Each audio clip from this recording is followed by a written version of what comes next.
시청자 여러분 안녕하십니까? 이슈를 더 쉽게 풀어드리는 더 뉴스 시작합니다. 검찰이 이재명 대표 수사에 속도를 내자 이 대표가 직접 나서서 검찰에 쇼하지 말라면서 목소리를 높였습니다. 여당은 조사받는 게 명예회복의 길이라며 마지막 길이라며 압박하고 있습니다. 대장동 일당의 키맨 김만배 씨는 석방 후 처음 법정에 출석했습니다.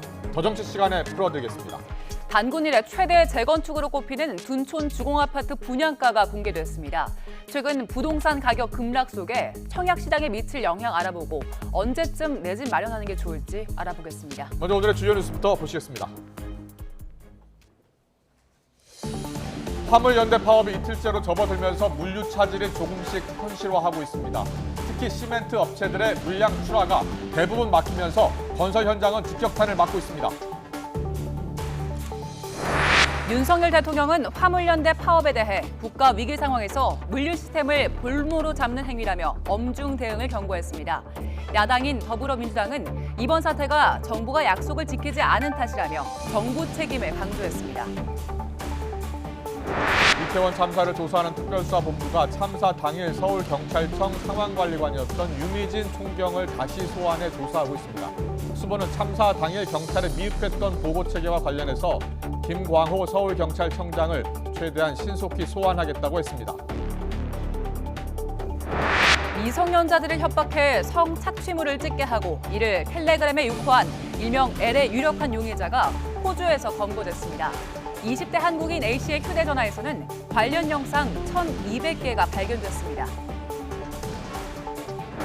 월드컵 대표팀이 남미의 강호 우루과이와의 경기에서 무승부를 기록하며 승점 1점을 확보했습니다. 마스크 투혼을 발휘한 주장 손흥민은 해외 언론이 뽑은 경기 MVP에 선정됐습니다. 오늘 오후 늦게부터 중서부 지방에 돌풍과 천둥, 번개를 동반한 요란한 비가 내릴 예정이어서 주의가 필요합니다. 비가 그친 뒤 주말에는 아침 기온이 영하로 내려가면서 추워지겠습니다. 화물연대 파업 소식입니다. 벌써 총파업 이틀째가 됐습니다. 시멘트와 철강 업계 등 일부 기업에서 이미 출하 차질이 나타나고 있습니다. 전국의 주요 항만들도 파업 장기화에 대비하면서 상황을 예의주시하고 있고요. 어제는 저희가 부산 현장, 경기 현장 연결했고요. 오늘은 전북 현장 살펴보겠습니다. 오선열 기자가 전남 광양항에 나가 있습니다. 오선열 기자. 네, 전남 광양항 입구 앞에 나와 있습니다. 이틀째 파업이 진행되고 있습니다. 광양항 쪽의 화물 운송 상황은 어떻습니까? 네, 제 뒤로 보시는 것처럼 항만 입구는 이틀째 화물차로 막혀 있습니다. 이 긴급 물량을 반출하기 위해 조금 열어두긴 했지만 화물연대가 파업에 돌입하면서 이곳 물류터미널은 오가는 차량이 거의 없는 상태입니다. 이 광양항의 컨테이너 보관 비율은 현재 65% 수준으로 아직 여유가 있지만 파업이 길어질 경우 운송 차질이 불가피할 전망입니다. 무기한 파업에 돌입한 화물연대는 각 지역 물류 거점 기지의 출입구를 막는 등 투쟁을 이어갈 계획인데요. 화물연대가 1년에 2번 파업을 한 건 2003년 이후 19년 만입니다. 지난 6월 이후 5개월 만에 파업에 나선 건 화물차 기사들의 최소한의 수송료를 보장해주는 안전운임제가 올해 말로 끝나기 때문입니다. 이 제도를 영구적으로 시행하고 철강제를 포함한 적용 대상 품목을 늘려달라는 것이 화물연대의 요구인데요. 정부는 이를 받아들이지 않았고 화물연대 파업에 엄정하게 대응하겠다는 입장을 밝혔습니다. 화물 이동이 멈추면서 항만 당국과 물류업계는 초비상입니다. 하루 5만 톤을 출하하는 현대제철 포항과 인천 등 전국 공장은 발이 묶였습니다. 강원과 충북 등 전국 시멘트 업체도 이틀째 육송 출하가 막히면서 출하 물량이 급감했고 기아차 광주 공장은 직원들이 완성차를 직접 몰아 개별 탁송에 나섰습니다. 조선업계도 파업이 길어지면 선박 건조에 영향이 있을 것으로 우려했습니다. 주요 항만의 포화도는 아직 여유가 있지만 안심할 수 없습니다. 항만 당국은 파업 장기화에 대비해 임시로 쓸 수 있는 컨테이너 장치장을 마련하는 등 물류 차질 최소화에 주력하고 있는데요. 화물연대와 정부가 입장 차이를 좁히지 못하면서 파업이 장기화할 수 있다는 전망도 나오고 있습니다. 지금까지 전남 광양항에서 YTN 오선열입니다. 윤석열 대통령이 화물연대 파업에 대한 엄중 대응 방침을 강조한 가운데 여야는 파업의 원인을 둘러싸고 공방을 벌였습니다. 오늘 저녁 윤 대통령과 여당 지도부의 만찬 회동에서는 화물연대 파업 등 각종 전국 현안이 논의될 것으로 보입니다. 국회 취재기자 연결합니다. 정현우 기자. 네, 국회입니다. 먼저 화물연대 파업 관련 내용 짚어보겠습니다. 윤 대통령이 간밤에 엄중 대응 방침을 밝혔죠. 네, 윤석열 대통령은 어젯밤 SNS 글에서 모두가 경제위기 극복에 힘쓰는 가운데 화물연대는 무기한 집단 운송 거부에 나섰다고 비판했습니다. 이어 노조가 물류 시스템을 볼모로 잡았다며 업무 개시 명령 등 대책을 검토하고 불법 행위에는 엄정 대응하겠다고 강조했습니다. 여당인 국민의힘도 힘을 보탰습니다. 정략적 의도로 진행되는 파업 때문에 전국 건설 현장이 멈추게 될 거라고 화물연대를 강하게 비판했습니다. 반면 민주당은 정부가 안전운임제 지속 추진 약속을 지키지 않아서 파업이 시작된 것이라고 화살을 돌렸습니다. 각자 들어보겠습니다. 법 위에 군림하는 민노총을 언제까지 지켜봐야 합니까? 자신들의 정당한 요구는 대화와 타협으로 풀어야지 물리력을 앞세운 불법 행위를 절대 용인해서는 안 됩니다. 안전운임제가 없다면 노동자들은 안전을 내놓은 채로 더 많은 시간, 더 많은 짐을 싣고 도로를 달려야만 합니다. 도로의 안전, 노동자들의 생존권을 위해서라도 이 안전운임제의 제도적인 정착과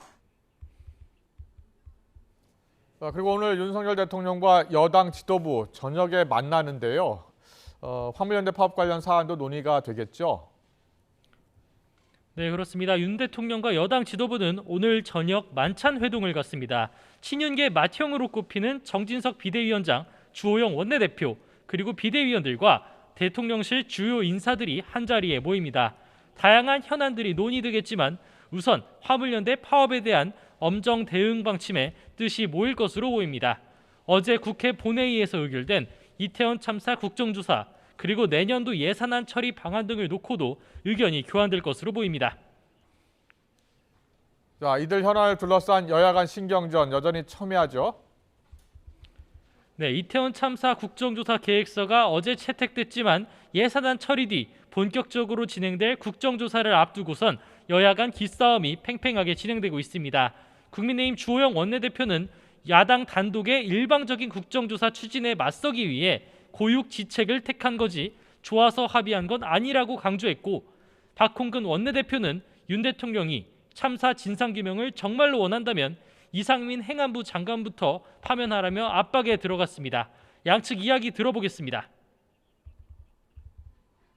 일방으로 처리해서 국정조사를 한다는 것을 저지하려고 말하자면 고육지책으로 합의한 것이지 우리가 이 방법이 좋아서 합의한 건 아니지 않습니까? 우리 국회가 더는 윤석열 정권의 이상민 장관 지키기를 지켜만 볼 수 없습니다. 파면에 관한 분명한 조치를 내놓을 것을 강력히 촉구합니다. 대장동 의혹과 관련해 검찰이 민주당 이재명 대표 계좌 추적에 나선 것과 관련해서도 공방이 거셌습니다. 국민의힘이 이 대표를 겨냥해 민주당 뒤에 숨지 말고 떳떳하게 조사를 받으라고 맹비난하자 검찰 수사에 그간 말을 아끼던 이재명 대표가 직접 나서서 검찰이 수사가 아닌 쇼를 벌인다고 작심 발언을 쏟아냈습니다. 들어보겠습니다. 떳떳하게 검찰 수사에 응함으로써 먼지 안 털 1원이라도 받았으면 모든 공직을 내려놓겠다고 대국민 선언을 한 자신의 말을 지키는 것입니다. 마치 동네 선무당 동네 굿하듯이 꽹가리 쳐가면서 온 동네 시끄럽게 하고 있습니다. 수사의 목적이 진실을 발견하는 것입니까? 사실을 조작하는 것입니까? 국정조사 신경전에 더해 이재명 대표 사법 리스크를 둘러싼 공방까지 재점화하면서 여야 갈등 수위가 갈수록 올라가는 모습입니다. 지금까지 국회에서 전해드렸습니다. 정부 공직자윤리위원회는 지난 8월 2일부터 9월 1일까지 1급 이상 공직자로 신규 임명된 14명과 승진한 52명, 그리고 퇴직한 32명 등 109명의 재산 내용을 전자관보에 게재했습니다. 김은혜 대통령실 홍보수석 비서관이 가장 재산이 많았는데 배우자 명의로 된 172억 원 상당의 서울 대치동 땅 2곳을 포함해서 본인과 가족의 예금 65억 원 등 총 265억 6천만 원을 신고했습니다. 김 수석 다음으로는 유광준 과학기술정보통신부 기획조정실장이 170억 원을, 또 장호진 외교부 주 러시아 대사관 대사가 95억 원으로 나타났습니다. 이태원 참사를 조사하는 경찰청 특별수사본부에 한덕수 국무총리와 오세훈 서울시장 등 정부와 지자체 고위 간부들이 무더기로 고발됐습니다. 특수본은 오늘 오전 류미진 총경을 비롯한 서울경찰청 상황실 관계자들을 피의자로 불러 조사하고 있습니다. 현장 연결합니다. 이준엽 기자. 네, 경찰청 특별수사본부입니다. 한덕수 국무총리와 오세훈 서울시장 고발됐다고요? 네, 조금 전 낮 1시쯤 한 시민단체가 무더기로 16명을 고발했습니다. 이른바 윗선으로 불리는 사람들인데요. 중앙재난안전대책본부장인 한덕수 국무총리와 서울시 안전관리위원장인 서울시장 오세훈 씨가 포함됐습니다. 이 밖에 행안부와 서울시 용산구에서 안전 관련 업무를 맡는 고위 간부들, 그리고 윤익은 경찰청장과 김광호 서울경찰청장도 고발 대상에 들어갑니다. 각자 본인이 맡은 재난 예방과 안전관리 업무를 소홀히 해서 참사에 이르도록 했다는 혐의입니다. 특수본은 이미 휴대전화 포렌식까지 끝난 김광호 서울경찰청장의 경우 최대한 신속하게 소환할 방침입니다. 이미 한번 불렀던 박성민 전 서울경찰청 정보부장과 용산경찰서 전 정보과장은 재소환할 예정이고요. 어제까지 연이틀 조사를 받은 용산경찰서 전 112 상황실장도 다음 주에 또 불러 조사할 예정입니다. 특수본이 서울경찰청 상황실 관계자들도 피의자로 불렀다고요? 네, 오전에는 류미진 총경 당시 서울청 상황관리관도 2차로 소환 조사를 받았습니다. 일주일 만에 다시 부른 건데 취재진들의 질문에 대해서는 묵묵부답으로 일관하며 들어갔습니다. 지금 한번 들어보시겠습니다. 오늘 2차 조사 받으러 오셨는데요. 말씀 좀 부탁드립니다. 지난 조사 때 어떤 부분 위주로 소명하셨나요? 직무유기 혐의는 인정하시나요? 류 총경은 참사 당일 상황관리관이었지만 오전부터 상황실이 아닌 본인 사무실에서 일하고 있었던 것으로 조사됐습니다. 결국 참사가 나고 1시간 20분이 흐른 뒤에야 상황실 직원들로부터 보고를 받았고 김광호 서울경찰청장에게 보고한 건 20분 더 늦었습니다. 직무유기 혐의를 받는 이유입니다. 당시 류 총경에게 보고를 늦게 한 당사자인 서울경찰청 상황 3팀장도 오늘 피의자 조사를 받으러 출석했는데요. 참사 피해를 키우는 데 영향을 끼쳤다고 간주돼 업무상 과실치사상으로 입건돼 있습니다. 오늘 조사에서도 특수본은 류 총경 본인의 혐의뿐만 아니라 상황 3팀장의 보고 누락이 참사에 어떤 영향을 끼쳤는지 종합적으로 진술을 들을 예정입니다. 대지 조사를 진행하는지는 확인해줄 수 없다며 일정이 겹치게 된 것뿐이라고 설명했습니다. 지금까지 서울경찰청 특별수사본부에서 YTN 이준엽입니다. 경찰청 특별수사본부는 참사 당일 생명을 살릴 골든타임을 밤 11시까지라고 언급하면서 용산소방서 지휘팀장이 구호 조치에 미흡했다고 의심하고 있습니다. 이에 대해 소방 측은 현장에 도착했을 땐 골든타임이 이미 지났을 때라며 어불성설이라고 강하게 반발했습니다. 논란이 일자 특수본은 이해를 돕기 위해 사용한 표현이라며 뒤늦게 한 발 물러섰습니다. 김다현 기자입니다. 경찰청 특별수사본부는 용산소방서 현장지휘팀장을 입건한 이유를 설명하며 골든타임이라는 단어를 언급했습니다. 애초 소방에서 밝힌 첫 신고가 들어오고 약 45분 뒤인 밤 11시까지 적절한 구호 조치가 이뤄졌다면 인명피해를 줄일 수 있었다고 판단한 겁니다. 이때 무슨 일이 있었는지 알아보기 위해 소방 무전 녹취를 살펴봤습니다. 현장 지휘팀장은 밤 10시 48분쯤 쓰러진 행인 약 70명 가운데 3분의 2는 안전하게 이동했고 육안으로 볼 때 20-30명 정도만 넘어져 있다고 말했습니다. 밤 11시쯤엔 빠른 속도로 넘어진 행인을 일으켜 안전한 곳으로 유도하고 있으니 잠시 뒤 상황이 종료될 거로 추정한다고 전했습니다. 하지만 실제는 여전히 많은 사람이 뒤엉켜 있었고 시민들까지 심폐소생술에 동참할 정도로 참사가 한참 진행되던 때입니다. 특수본은 이를 근거로 지휘팀장이 상황을 안일하게 인식한 걸로 보고 있습니다. 최성범 용산소방서장은 YTN과 통화에서 골든타임 발언은 어불성설이라며 반발했습니다. 지휘팀장이 현장에 도착한 건 이미 심정지 환자의 골든타임인 4에서 5분을 지난 시점인데 이 시간 안에 다수의 인명을 구하기엔 사실상 어렵다는 겁니다. 또 상황이 거의 종료됐다는 말은 골목길 전면부만 두고 한 것이라고 해명했습니다. 소방노조 측도 무리한 수사라고 강하게 반발했습니다.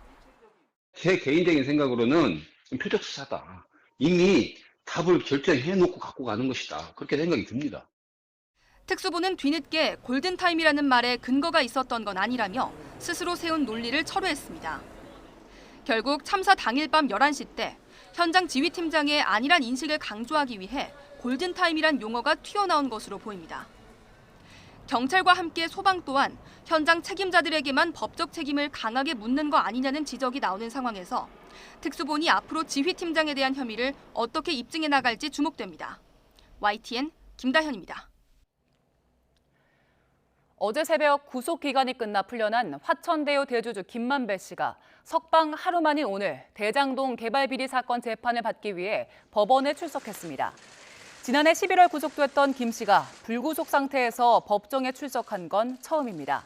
김 씨는 법원에 들어가며 천화동인 1호 실소유주가 누군지, 이재명 민주당 대표 측에 선거 자금을 지원했는지 묻는 기자들에게 아무 말도 하지 않았습니다.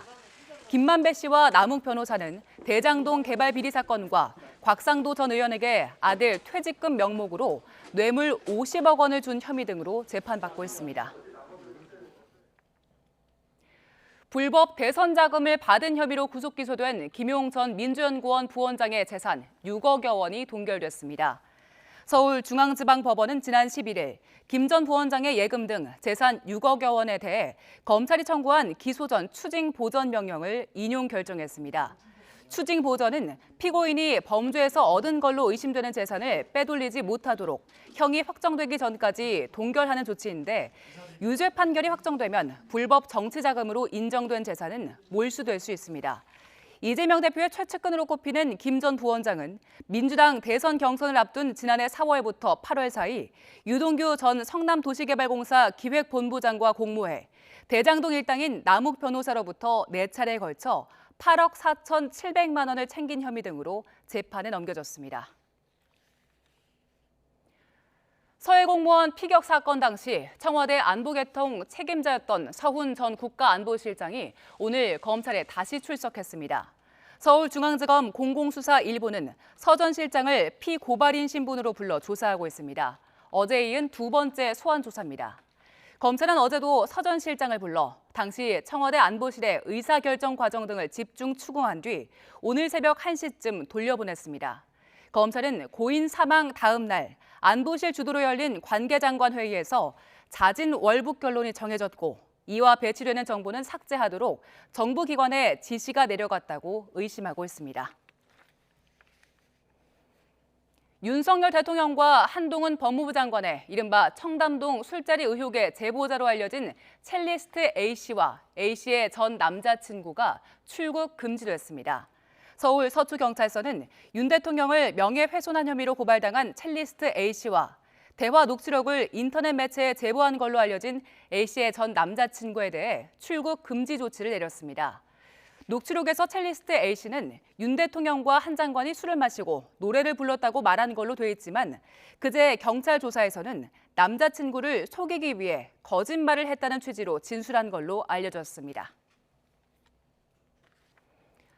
청담동 술자리 의혹을 보도한 유튜브 채널 더 탐사 기자가 이세창 전 자유총연맹 총재 권한대행의 개인 사무실을 무단 침입해 경찰 수사를 받고 있습니다. 서울 영등포경찰서는 이 전 총재의 사무실에 침입한 혐의로 더 탐사 소속 A씨 등을 조사하고 있습니다. A씨는 더 탐사 직원들과 함께 지난 21일 서울 여의도에 있는 이 전 대행의 사무실에 들어가 유튜브 라이브 방송을 하고 영상을 공개한 혐의를 받습니다.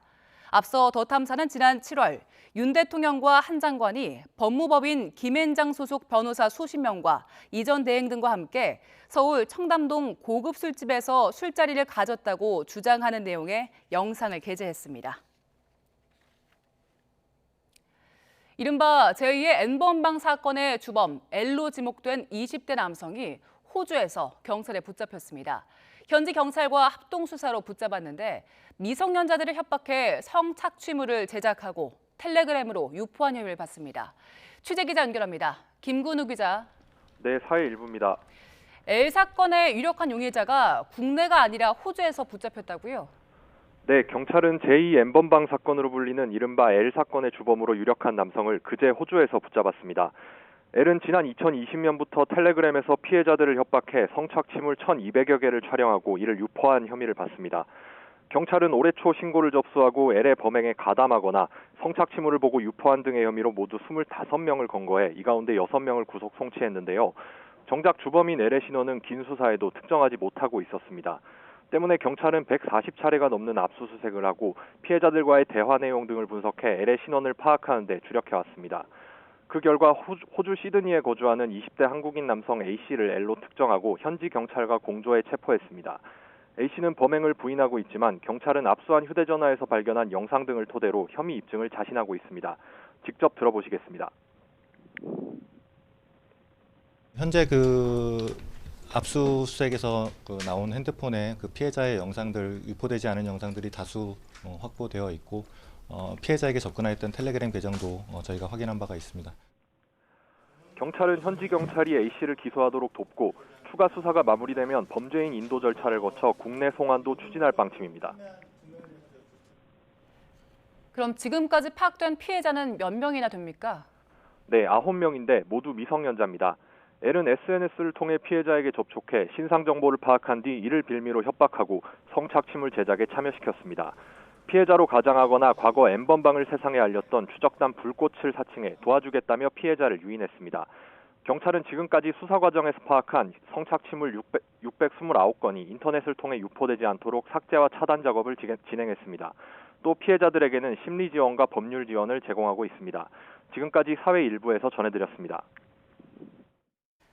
마스크 투혼을 펼친 손흥민 선수가 영국 BBC가 선정한 한국 우루과이전 최우수 선수로 뽑혔습니다.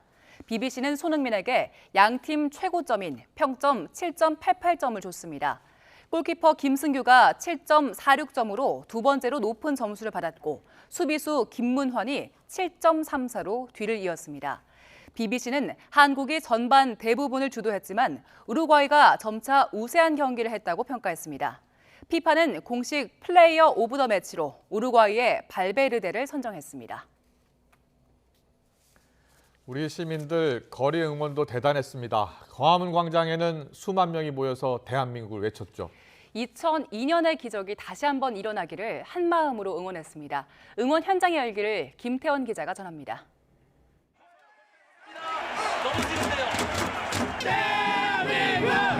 드넓은 광장에 붉은 물결이 넘실거립니다.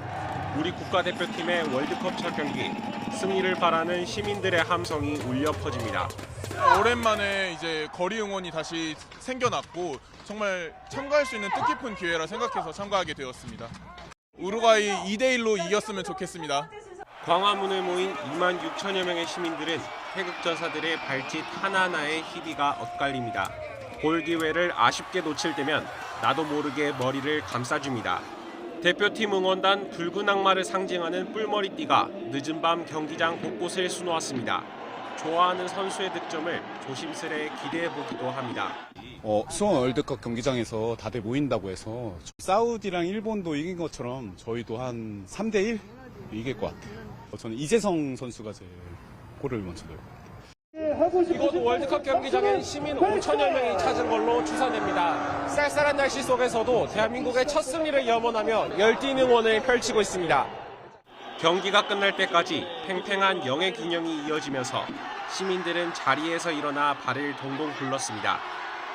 상대 선수의 슈팅이 골대를 때리고 빗나갈 때면 가슴을 쓸어내렸습니다. 결국 남미의 강호 우루과이를 상대로 무승부를 거두면서 귀중한 승점 1점을 얻었습니다.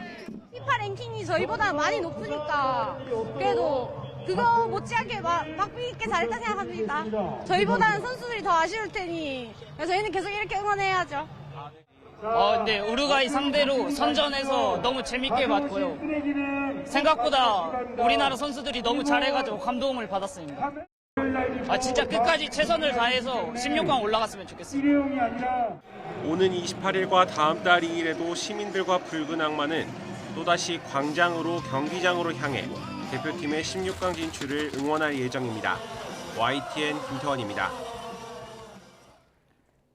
한국 축구대표팀의 2022 카타르 월드컵 첫 경기를 앞두고 야식 주문이 증가하면서 배달 서비스가 한때 마비됐습니다. 배달의 민족 애플리케이션을 운영하는 우아한 형제들은 어제 저녁 8시 40분부터 약 30분 동안 배달 서비스 이용이 원활하지 않다고 밝혔습니다. 또 다른 배달 서비스 쿠팡 이츠의 경우 서울 도심에서 거리 응원이 개최되는 점을 고려해서 오후 6시부터 일시적으로 광화문 광장 일대 배달을 중단하기로 했습니다. 우리 벤투와 상대할 포르투갈. 포르투갈의 호날두 선수가 월드컵 5회 연속 득점 신기록을 세웠습니다. 브라질의 히샬리송은 환상적인 골로 성공적인 월드컵 데뷔를 알렸습니다. 이지은 기자입니다. 후반에만 5골이 터지는 난타전 끝에 포르투갈이 가나의 3대2 승리를 거둡니다. 페널티킥으로 첫 골을 넣은 호날두는 월드컵 5개 대회 연속 득점이라는 신기록의 주인공이 됐습니다. Our players in majority played very well, but obviously Ghana is also a very good team, very strong physically and very fast. So it was a good match. We got a little scared at the end, but we got the job done. Ronaldo got the job done, starting the game with a nice goal. 메뉴와의 결별로 실업자가 된 호날두는 메뉴 관련 질문에는 다른 모든 것은 상관없다며 굳은 표정을 짓기도 했습니다. 손흥민의 팀 동료인 브라질 히샬리송은 만점 데뷔전을 치렀습니다. 0대 0으로 맞선 후반 17분, 가볍게 세르비아의 골문을 흔들더니 환상적인 몸놀림으로 카타르 월드컵 최고의 골을 뽑아냈습니다. 20년 만에 우승을 향해 순조롭게 출발한 브라질. 하지만 간판 네이마르가 오른쪽 발목 부상으로 교체된 뒤 눈물까지 보여 마음을 놓을 수 없게 됐습니다. Yes, we are always worried about Neymar. Neymar is our best player. 브라질 치치 감독은 네이마르는 부상을 극복하는 능력이 있다면서 계속 경기를 뛸 것이라고 말했습니다. YTN 이지은입니다.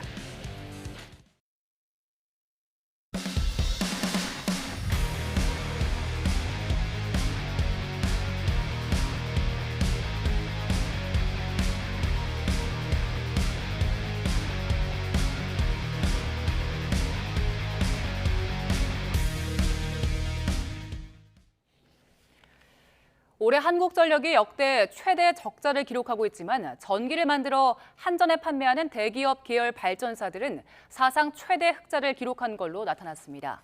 금융감독원 전자공시 시스템을 보면 SK와 GS, 포스코와 삼천리 등 4개 대기업 계열의 민간발전 6개 회사의 영업이익은 올해 3분기까지 1조 5,200억 원에 달했습니다. 이는 지난해 같은 기간 영업이익 8,100억 원의 2배 가까운 수치입니다.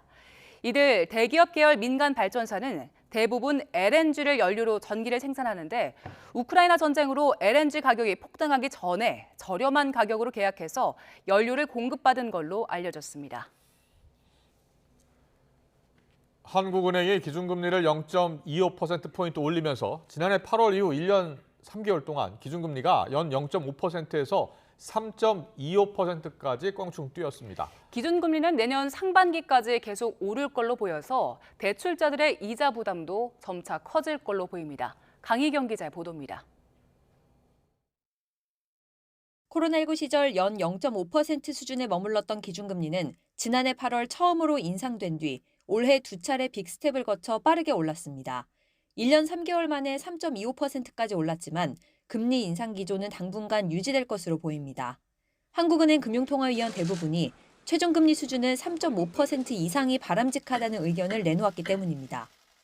구체적으로 3.5%가 바람직하다는 사람이 3명으로 가장 많았고 3.75%까지 올라갈 가능성을 열어두자는 의견도 2명이었습니다. 3.25%도 괜찮다는 의견은 1명에 불과했습니다. 외환시장이 상당히 변동성이 큰 상황이기 때문에 대외 요인에 더 많은 중점을 두고 최종금리를 저희 고려했다면 이번에는 금융안정 상황을 어떻게 고려해야 되는지. 최종금리까지 도달한 뒤에도 금리가 언제 다시 하락할지는 미지수입니다. 이창용 총재도 지금 금리 인하를 논의하는 건 시기상조라고 강조했습니다. 다만 최종금리에 도달하는 시점 자체는 내년 상반기가 유력하다는 분석이 많습니다.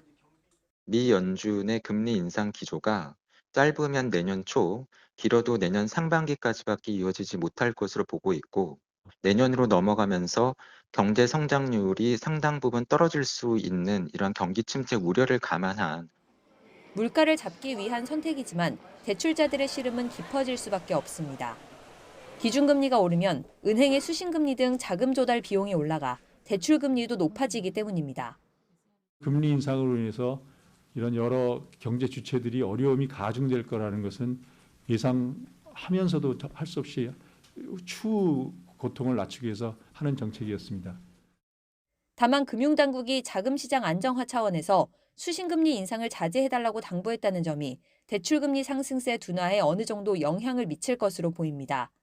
금감원이 자금 쏠림 감독을 강화하겠다고 재차 압박에 나선 가운데 은행권은 내부 검토를 거쳐 수신금리 인상 여부를 신중히 결정할 방침이라고 설명했습니다. YTN 강희경입니다. 요즘 연일 부동산 가격 급락 소식 전해드리고 있는데요. 최근에 당군인의 최대 재건축으로 불리는 서울 강동구 둔촌동의 재건축 아파트의 분양가가 공개가 됐죠. 집값 하락세가 심상치 않습니다. 이번 분양 결과가 청약시장의 바로미터가 될지 관심이 모이는데요. 관련해서 고종원 한국자산관리연구원장과 함께 이야기 나눠보겠습니다. 어서 오세요. 네, 안녕하십니까. 안녕하십니까. 이 둔촌 주공 아파트요. 네. 분양가가 공개됐잖아요. 네. 얼마로 공개가 된 겁니까? 평당 얼마입니까? 네, 3.3제곱미터당 이제 약 3,829만 원, 약 3,830만 원으로 보면 될 것 같고요. 그러면은 국민평형 뭐 25평, 32평 정도는 얼마입니까? 네, 우리가 이제 84제곱미터라고 예. 하죠. 네, 이게 한 13억 2천만 원 정도. 물론 이제 층과 향에 따라서 좀 차이는 네. 있습니다만 이렇게 보여지고 가장 분양 물량이 많은 한 59제곱미터, 이건 한 10억이 좀 넘는 걸로 이렇게 보입니다. 네, 분양가 공개되고 뭐 적당하다, 비싸다 여러 가지 얘기가 있는 것 같은데 당초 시장에서 얼마 정도로 예측했었죠? 네, 그러니까 이제 일반 수요자 입장에서는 한 3,500~600만이었으면 좀 좋겠다. 이제 이렇게 보았고, 실제로 이제 조합 측에서는 더 높게 나왔는데, 이번에 3,800, 한 3,700만 원 정도가 적당하지 않을까 전문가들은 그렇게 예측했는데 뭐 예상치보다는 약간 높게 이번에 분양가 상한제에 있어서 결정이 되었다고 볼 수 있습니다. 네, 최근에 이제 부동산 시장이 얼어붙었잖아요. 그래서 네. 청약을 해야 할까 말아야 할까 고민하는 분들 많으실 것 같습니다. 어떻게 이야기해 주시겠습니까? 네, 우선 결론부터 말씀드리면 저도 이 질문을 굉장히 많이 받거든요. 네. 두 가지 질문인데 요즘 이제 부동산 가격이 떨어지다 보니까 이게 떨어진 가격에 급매물을 살까? 두 번째는 이 청약 물량이 좀 많아집니다. 이제 올해 11월, 12월, 내년에는 조금 더 많아질 거라고 그렇습니까? 보니까 예. 그러니까 신규 분양을 받는 것이 더 유리할까? 뭐 이런 질문들을 저도 많이 받습니다. 그런데 이제 여기서 결론은 저는 청약할 만하다. 청약을 적극 고려할 만하다라는 말씀을 드리고 그렇게 보는 이유는 세 가지인데요. 네. 우선 이 아파트 단지가 총 12,000세대 되는 대규모 단지입니다. 그리고 이번에 이제 분양 물량이 대규모니까 약 4,800가구 정도에 이르거든요. 네. 그러니까 굉장히 많이 분양 물량이 좀 나오고 있다. 그다음에 이제 분양가 같은 경우가 중요한데 요즘은 이제 이 분양하는 사람들의 특징이 집값이 내릴 거라고 예상하는 사람이 많으니까 시세 차익에 대한 어떤 판단이 굉장히 많아요. 그러니까 첫 번째는 이 지역이 성장 지역인가, 내가 살만한 지역인가, 장기 거주할 것인가 이걸 보고, 두 번째는 이 아파트가 들어서는 지역이 뭐 역세권이라든지 소위 핵심 입지인가, 코어 로케이션인가, 이 질문 참 많이 하고, 세 번째가 이제 이게 시세 차익에 대한 부분이거든요. 그리고 네 번째가 미래 가치, 이거 받았을 때 집값이 과연 나의 생각만큼 오를 것인가. 굉장히 주택을 선택할 때 고려한 요인이 굉장히 많죠. 여기다가 이제 브랜드 가치까지 하는데, 저는 주변 시세 차익을 이렇게 좀 보니까 이걸 이제 마른 강동구인데 사실은 송파구에 가까워요. 그렇게 보면 헬리오시티가 34평형, 84제곱미터가 한 16억 정도, 6, 7억에 최근에 거래가 됐거든요. 그렇게 보면 13억 정도면 한 4억 정도 뭐 이렇게 차익이 예상이 된다고 볼 수 있고, 다만 이걸 또 강동구와 비교하면 좀 차익이 줄어듭니다. 최근에 강동구 아파트 가격들이 좀 급락하는 모습을 보이거든요. 그러니까 강남 4구라고 그래서 강동구가 많이 올랐다가 이거 보면 한 1, 2억 정도 차익이 납니다. 그러나 어쨌든 분양가는 조금 더 올라갈 가능성이 많죠. 지금 나왔습니다만 금리가 오르고 자재값이 한 40% 가까이 오르고 인건비도 오르니까, 물론 이제 금리가 끝없이 오를 수는 없겠지만 이런 상황을 감안하면 여기다 땅값도 오르니까 결국 분양가는 앞으로 내리기보다는 오를 확률이 좀 높아 보입니다. 적어도 내년까지. 그런 측면에서 내 집 마련을 계획하고 있는 실수요자라면 이번에 이렇게 대규모 단지에서 강동에서 이런 물량이 나오기는 쉽지를 않아서 저는 장기 투자 또는 실거주자는 적극 청약을 고려할 만하다라고 봅니다. 네, 일단 청약을 고려할 만하다라고 말씀해 주셨는데 그러면 네. 청약 전략을 짜야 되잖아요. 네. 어떻게 짜면 좋을까요? 청약 전략이 중요하죠. 여기서 청약 전략은 당첨 전략을 의미합니다. 지금 두 가지 견해가 있는데요. 언론에도 나오고 쭉 보면 지금 부동산 경기가 안 좋으니까 신규 분양도 외면할 것이다. 우리나라 청약통장 가입자 수가 약 2,700만 명 됩니다. 국민통장으로 불리잖아요. 굉장히 많은데 그래도 최근에 미분양이 꽤 발생하고 있습니다. 이런 걸 보면 여기도 그렇게 청약률이 별로 높지 않고 평형에 따라서는 미분양도 발생할 것이다. 이런 전망이 하나 있고요. 예. 또 하나의 전망은 아니다. 이번에 10만 명 정도는 몰릴 거다. 예, 적어도 이제 서울에서 이만한 곳이 없으니까 분양가가 다소 좀 높기는 하지만 그래도 많이 몰릴 거다. 이 두 가지 의견이 팽팽히 맞서 있다는 점을 말씀을 드리고요. 네. 우선 청약 전략, 특히 당첨 전략과 관련해서 두 가지를 꼭 좀 말씀드리고 싶어요. 첫 번째는 우리가 이제 청약 제도를 보면 일반 분양과 특별 공급이 있어요. 그러니까 이제 일반 우리가 분양을 받을 건지 특별 분양을 받을 건지 이게 일공이냐 특공이냐 뭐 이런 말을 쓰는데 이거 잘 구분해야 돼요. 참고로 지금 5일부터 분양에 들어가거든요. 그런데 이때 지금 특별 분양부터 먼저 합니다. 그러니까 특별 공급을 선택해야 될 부류가 있는데 잠깐 좀 소개를 하면 신혼부부. 네, 그다음에 이제 부모를 부양하고 있는 사람. 네. 이렇게 이제 다자녀. 그리고 장애인. 예. 국가유공자, 뭐 탈북 해서 이게 몇 가지 부류가 있습니다. 이 사람들은 전체 물량의 약 10% 정도를 특별 공급한다는 점을 꼭 알아두시고 그렇군요. 특별 공급이 좋은 이유가 있어요. 아무래도 해당 인원이 적으니까 경쟁률이 낮고 당첨 확률이 높다는 점 이걸 좀 모르는 분이 꽤 많아서 제가 이 시간을 통해서 좀 강조드리고 일반 공급은 가점제와 추첨제가 있어요. 이거 좀 잘 아셔야 돼요. 근데 자기 청약 통장을 가진 사람이 2,700만 명이나 되는데 내 가점이 얼마인지 모르는 분은 의외로 많아요. 저 주변에. 이런 분들은 한국부동산원의 청약홈이라고 있거든요. 간단히 들어가 보면 내 점수를 알 수가 있거든요. 여기서 이제 주의해야 될 게 100점 만점이 아니고 84점 만점에 지금까지 서울의 평균 가점을 보니까 지금까지는 62점이었어요. 높네요. 그게 이제 최근에는 이게 미분양이 나고 청약 경쟁률이 반토막 나면서 44점으로 낮아졌어요. 84점. 그래서 상당히 이제 당첨 확률은 이걸 잘 고려한다면 저는 이번에 평형별로 좀 다릅니다. 그리고 이제 중도금 대출이 나오느냐 안 나오느냐 이게 따라서 수요의 크기가 달라질 것 같은데 그런 면에서 보면 적어도 이 가점이 40점에서 한 60점 정도 되는 사람들은 확률이 높아 보인다. 또 최저 가점이 있는 거잖아요. 제가 볼 때는 한 50점 정도의 가점이면 좀 무난히 당첨되지 않을까 그렇게 봅니다. 알겠습니다. 지금 대출이 되느냐 안 되느냐도 중요하다는 말씀해 주셨잖아요. 네. 59제곱미터 10억 6천만 원, 그리고 84제곱미터가 13억 2천만 원인데 둘 다 대출, 중도금 대출 받을 수 있습니까? 네, 아닙니다. 중도금 대출이 얼마 전에 이제 이 총 주택 가격이 이제 15억을 초과해도 대출은 되는데 문제는 분양 받았을 때 중도금 대출은 9억에서 12억 원으로만 상향이 됐습니다. 그러니까 총 분양가가 지금 84제곱미터 같은 경우에는 이제 13억 2천만 원이잖아요.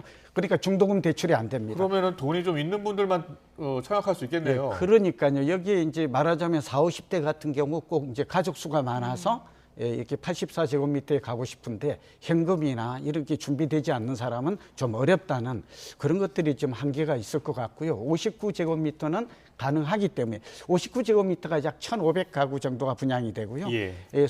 84제곱미터 34평형이 약 한 1,200가구 나오거든요.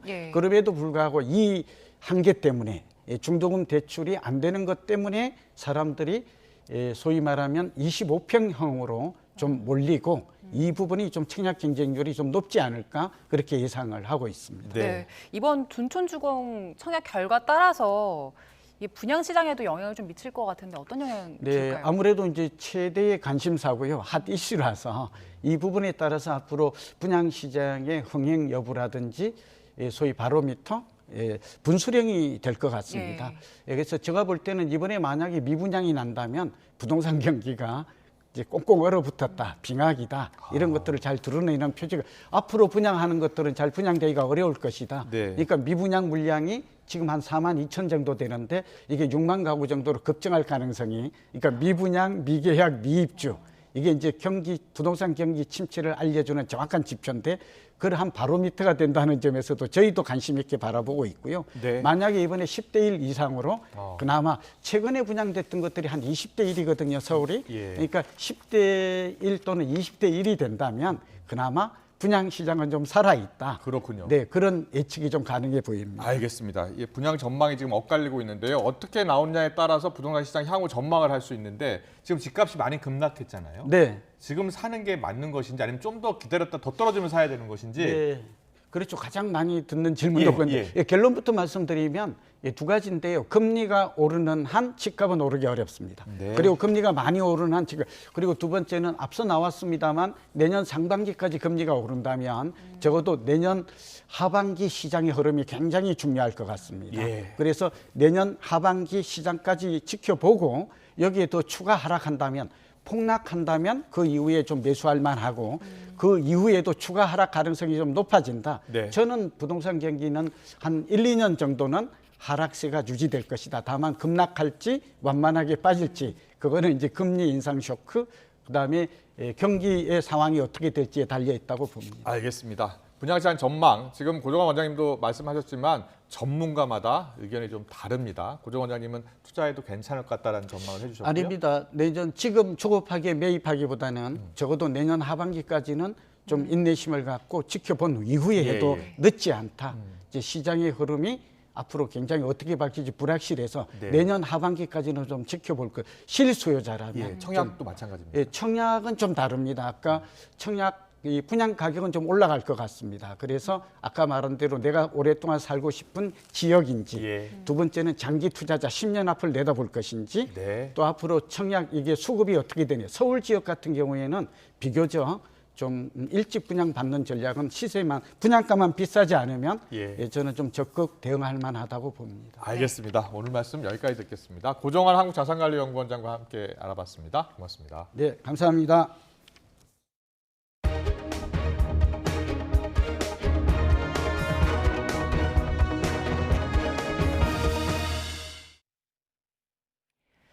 겨울철 코로나19 재유행으로 위중증 환자와 사망자가 계속 늘어나고 있습니다. 정부는 인명피해를 줄이기 위해 의료 대응 강화 방안을 추가로 발표했습니다. 취재기자 연결합니다. 김연아 기자. 네, 사회 2부입니다. 정부가 어떤 대책을 내놨습니까? 가장 먼저 병상을 추가로 확보합니다. 조규홍 보건복지부 장관은 오늘 중대본 회의에서 하루 확진자 20만 명까지 대응 가능한 병상을 확보하고 병상 정보를 공유해 재택치료 환자의 의료 접근성을 높이겠다고 밝혔습니다. 위중증 환자 대응도 강화했습니다. 치료 역량이 우수한 병원에 중증 병상을 추가로 지정하고 요양시설 등 취약시설 입소자 보호를 위해 방문 진료와 백신 접종이 가능한 의료 기동 전담반을 내년 1월까지 연장 운영합니다. 접종 우수 시설에는 인센티브도 줍니다. 의료 대응 태세를 강화하는 건 겨울철 재유행으로 인한 인명피해가 증가하고 있어서인데요. 오늘 0시 기준 확진자는 5만 3천여 명으로 전주 대비 4천 명 넘게 늘었고 위중증 환자는 453명, 사망자는 55명입니다. 특히 위중증 환자는 지난주 409명이 새로 발생했는데 전주보다 16%나 늘어난 데다 10명 가운데 9명이 60대 이상이라 고령층의 피해가 집중되고 있습니다. 방역당국은 고령층 피해를 막기 위해 동절기 추가 접종을 연일 강조하고 있는데요. 여전히 60세 이상과 감염 취약시설 접종률이 20% 안팎에 불과해서 우려가 큰 상황입니다. 지금까지 사회 2부에서 YTN 김연아입니다. 서울대병원과 보라매병원 노조가 무기한 전면 파업으로 전환했습니다. 전국민주노동조합연맹 공공운수노조 의료연대본부 서울대병원 분회는 오늘 병원 측과 교섭에 진전이 없다는 점을 들어 무기한 파업을 선언했습니다.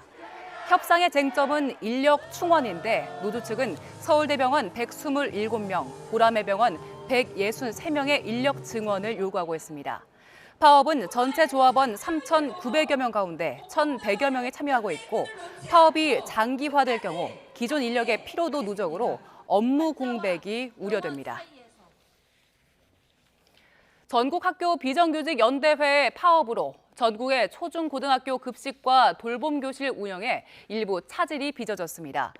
서울에서는 파업으로 전체 1,400여 개 학교 가운데 144곳이 빵과 우유 등으로 대체식을 제공하거나 급식을 중단했고 돌봄교실은 10곳이 운영을 중단했습니다.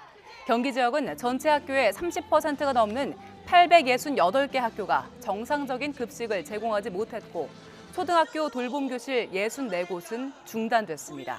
또 인천은 전체 학교의 3분의 1이, 광주는 초중고 절반이 급식을 주지 못하는 등 전국 곳곳에서 급식과 돌봄교실 운영에 어려움이 빚어졌습니다. 강원 지역에서도 학교 급식과 돌봄에 차질이 빚어졌습니다. 강원도 교육청은 강원 지역 학교 비정규직 노동자 7,446명 가운데 22%인 1,640명이 파업에 동참했다고 밝혔습니다. 특히 파업 참여자 가운데 조리사가 1,086명으로 가장 큰 비중을 차지하면서 강원 지역 전체 학교 683곳 가운데 절반에 가까운 316개 학교가 빵과 우유, 간편식과 도시락 등으로 급식을 대신했고 38개 학교는 학사 일정을 조정해서 급식실을 운영하지 않았습니다. 오늘도 낮 동안 맑고 온화한 날씨가 이어지고 있습니다. 하지만 밤사이 중서부 지방에 요란한 비가 내린 뒤 주말과 휴일에는 반짝 추위가 찾아옵니다. 자세한 날씨는 기상캐스터 연결해서 알아봅니다. 홍나실 캐스터. 네, 상암동 야외 스튜디오에 나와 있습니다. 네, 지금은 하늘이 맑은 것 같은데 비는 언제부터 내립니까? 네, 오늘도 맑고 온화한 늦가을 날씨가 이어지고 있는데요. 하지만 퇴근길 무렵부터는 날이 급변합니다. 서해상에서 비구름이 유입되면서 중서부 지방을 중심으로 추위를 부르는 비가 내릴 텐데요. 오후 6시를 전후로 경기 북부와 영서 북부에 비가 시작되겠고요. 밤 사이에는 그 밖에 중서부와 전북 지역으로 비가 확대할 것으로 보입니다. 내일 새벽까지 5mm 안팎의 적은 비가 짧은 시간에 내리겠지만 일부 지역에서는 벼락과 돌풍을 동반하며 요란하게 내릴 것으로 보입니다. 바람도 무척 강하게 불겠는데요. 강원 산간에는 강풍주의보가 내려진 가운데 초속 25m 안팎의 소형 태풍급 바람이 불겠고 중부 서해안에도 다소 강한 바람이 예상됩니다. 시설물 관리와 안전사고에 주의해 주시기 바랍니다. 비구름 뒤로 찬 공기가 유입되며 주말과 휴일 반짝 추위가 찾아오겠습니다. 토요일 서울 낮 기온이 7도까지 오르는데 그치면서 오늘보다 무려 9도나 낮겠고요. 일요일에는 영하 1도까지 떨어지면서 서울에도 올가을 첫 영하권 추위가 예상됩니다. 이후 다음 주 월요일과 화요일 사이 전국에 많은 비가 내리겠습니다. 주 중반에는 강력한 추위와 함께 제주도와 서해안 지역에는 첫눈 소식이 찾아올 것으로 보이니까요. 앞으로 기온 변화가 무척 심할 것으로 보입니다. 건강관리에 각별히 신경 써주시기 바랍니다. 지금까지 YTN 홍나실입니다. YTN 김영수입니다.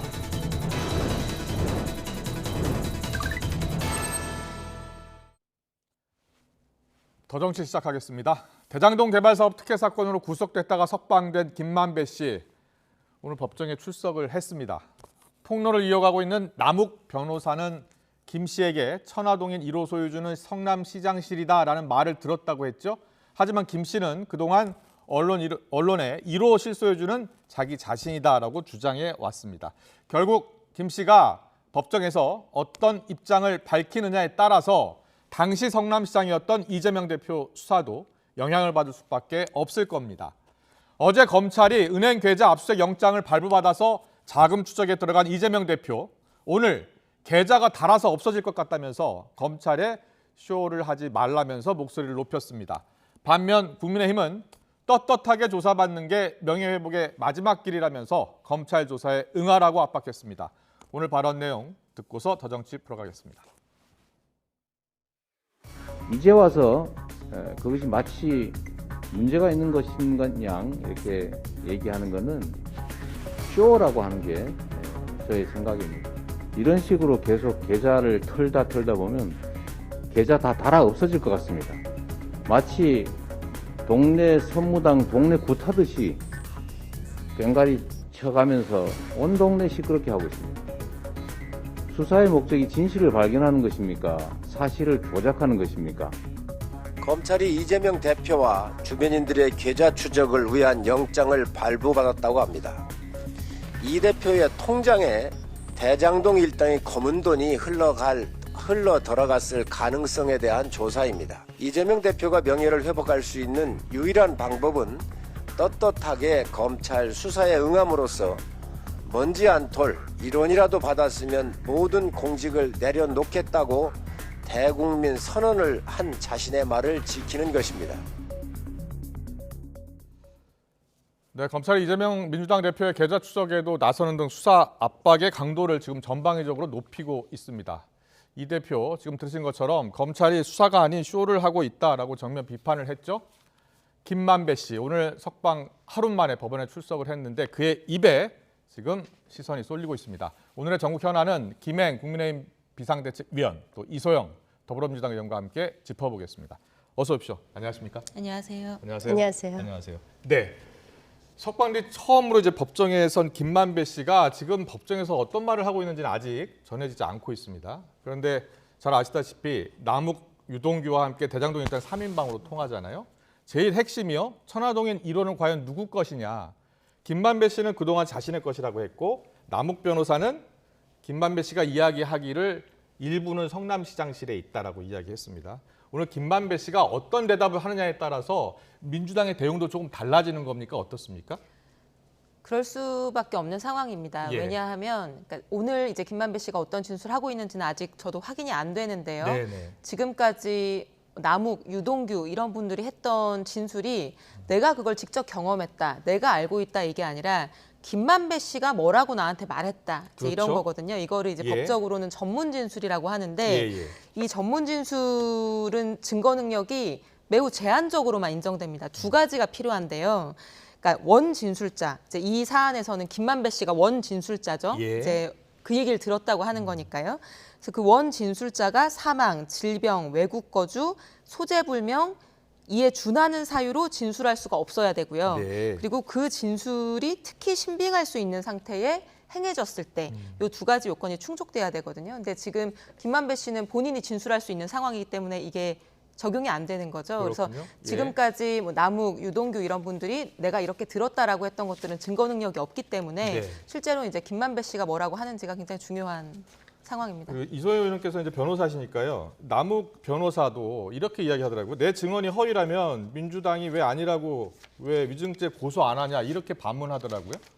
민주당이 고소를 하기는 어렵지 않겠습니까? 예. 왜냐하면 어쨌든 이 사건은 형사 사건이고 당사자 간의 사실관계가 있는 것인데 민주당이 뭐 제3자로서 여기에 대해서 진술이 허위다 아니다 고소할 수 있는 상황은 아닌 것이죠. 근데 그렇군요. 다만 예. 어쨌든 지금 당사자들이 전부 재판에 나와서 이제 법정 진술을 하고 있는 상황이기 때문에 그게 전반적으로 어떤 내용이 나와서 어떻게 정리되는지를 조금 더 지켜보면 아마도 국민들께서도 상황을 아실 수 있지 않을까 싶습니다. 네, 국민의힘은 지금 제가 전해드린 대로 이재명 대표가 이제 당당하게 조사를 받아야 한다 이런 주장이잖아요. 그런데 아직 이재명 대표와 대장동 일당과의 연결고리는 확인은 안 됐어요. 네. 예, 그럼에도 그렇죠. 불구하고 이제 조사를 바로 받아야 한다는 이유는 어디에 있습니까? 네, 서울중앙지검에서 그래서 구속 수사를 통해서 증거 수집 및 그 이재명 네. 대표와의 관련성, 공범 그것을 입증하는 것이 이번 수사의 목적 아닙니까? 예. 그래서 천화동인 1호의 주인이 과연 누구인지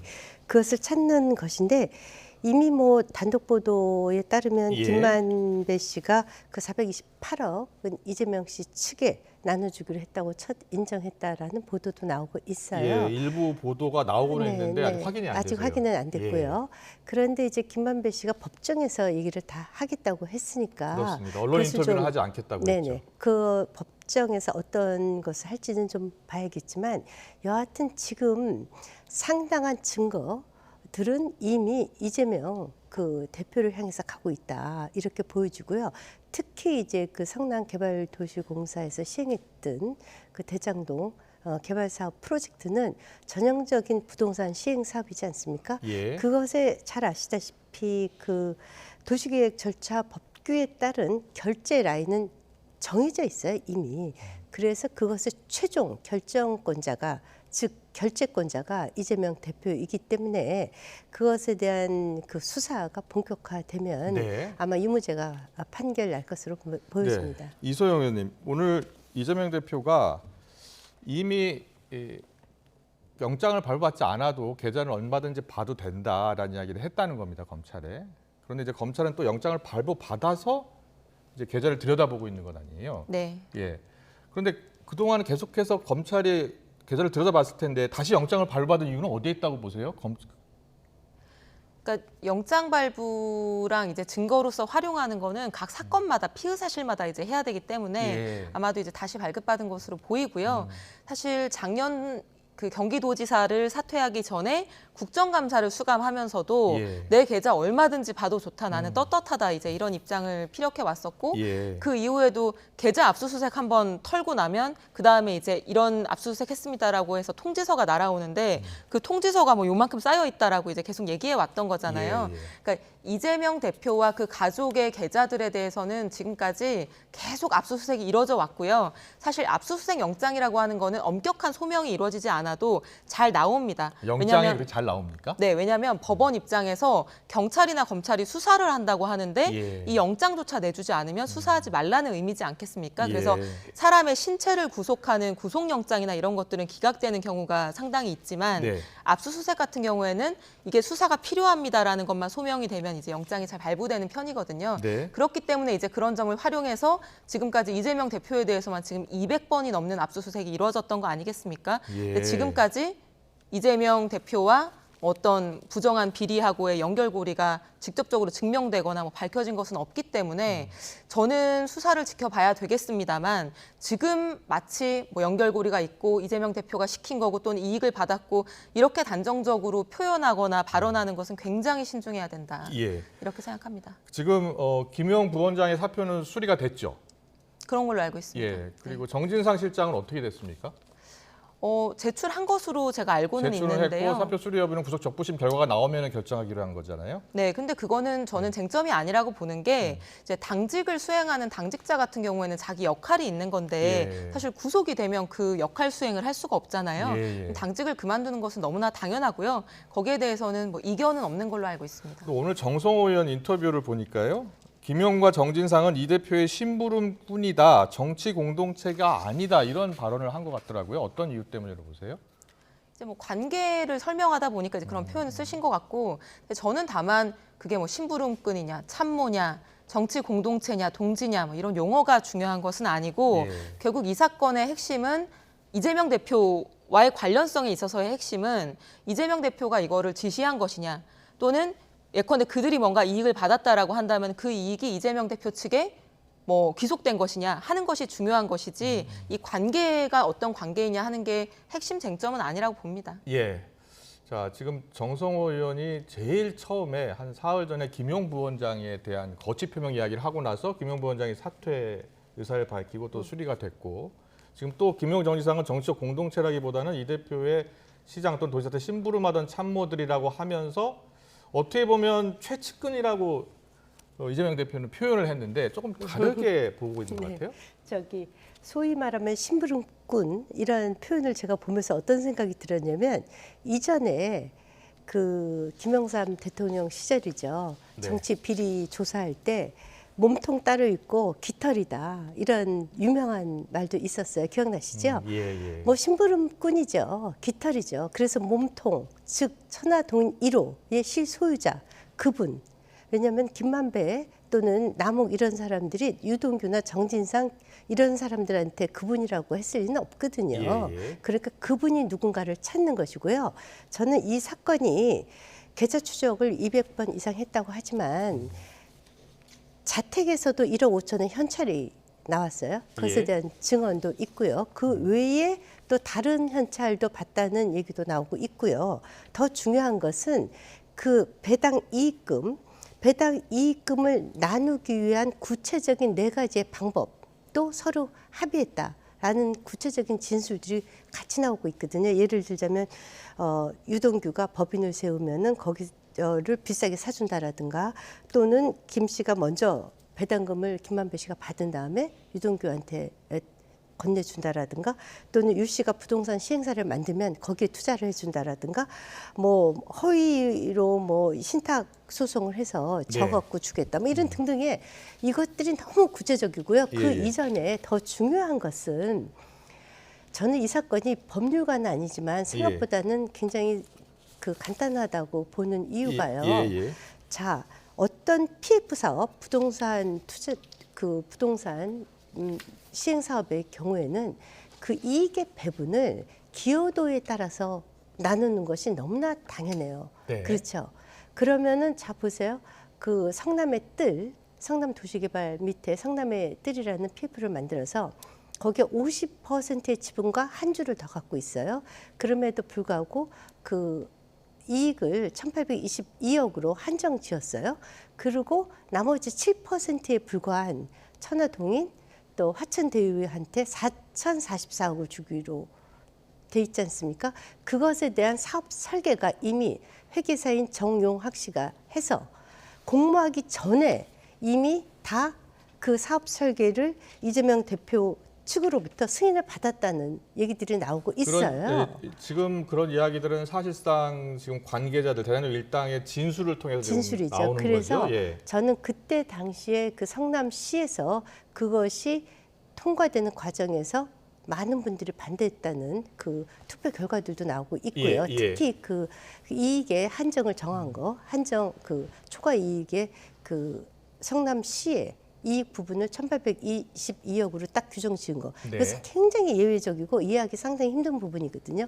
이런 것에 대한 저는 과학적 수사, 회계상의 수사가 분명하게 이루어질 것으로 봅니다. 알려지기로는 성남시에서는 이익을 특정할 수 없었고 그래서 그 이익을 확정하기 위해서 확보하기 위해서 일단 그렇게 정한 것으로 알려졌고 그리고 이제 그 이후에 이제 부동산 시장이 급등을 하면서 추가 이익을 이제 얻은 것으로 이렇게 지금 알려지고 있습니다. 뭐 아직 사실 여부는 추가로 이제 법정에서 가려져야 되겠습니다만 지금요 진술이 계속 나오고 있잖아요. 근데 이 법정 진술을 하는 게 사실은 또 위중을 하면 안 되지 않습니까? 근데 그 진술을 또 다 믿을 수는 없고요. 지금 근데 진술이 자꾸 바뀌고 있잖아요. 오늘 남욱 변호사는 이재명 당시 시장 설득하려고 대장동 일당 우리역에 김만배 씨를 영입했다 이런 주장을 또 펴고 있어요. 지금 이렇게 남욱 변호사라든지 유동규 전 본부장이 진술을 계속 바꾸고 있는 이유가 어디에 있다고 보세요? 그거는 뭐 알 수는 없는데요. 사실은 증인의 증언이 일관되지 않으면 이제 일관되게 앞부분에 했던 첫 진술의 신빙성을 사실은 더 높게 봅니다.